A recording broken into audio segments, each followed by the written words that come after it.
Magandang gabi mga kagigil, at tayo naman ay magkakandak ng rubing sa ating EOR, Area of Responsibility.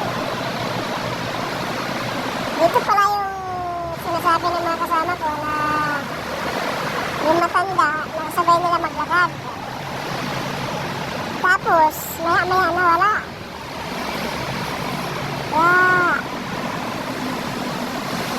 yung nakarang araw pa yun. Hindi ko maniwala kasi hindi ko rin naman nakita. Pero talagang maraming nakakita na totoo talagang nawala yung matanda. Sa portion ng dahil sa may unahan dito sa may Kawayang banda, nawala daw. Wala naman ditong mahakbangan. Wala man lang lusutan. Kaya nakakapagtaka. Ewan natin, di natin alam kung ano yung pakay na dito or kasi di natin alam, hindi lang naman tayong nakatira dito. Dito daw yung nawala banda dito. Yan, dito. So, tignan nyo guys, wala naman yan dyan matatalunan. At isa pa matanda na senior citizen na daw Kaya handakan ko ng rubing. Pero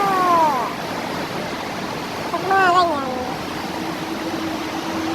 sabagay, di tayo para-parehas, may kinakatakutan din. Pero hindi naman yan sila manggagalaw hanggat hindi na sila ginagalaw. Ika nga nila, mas nakikita kong matakot sa tao kasi buhay. Pero sa mga ganyan, multo. Pero meron din namang hindi multo. Kumbaga, demonyo. Hey! Talaga naman, nagkatulabot, kahit pa paano. Pero guys, talagang totoo daw, talagang may nakasabahan silang matanda dito. Sa area na to. Pero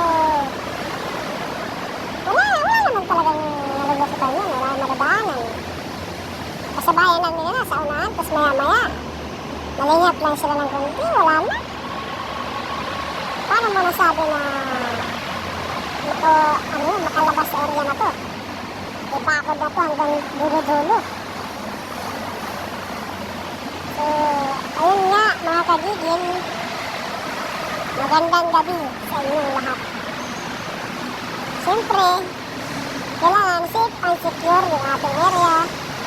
Kahit pa paano,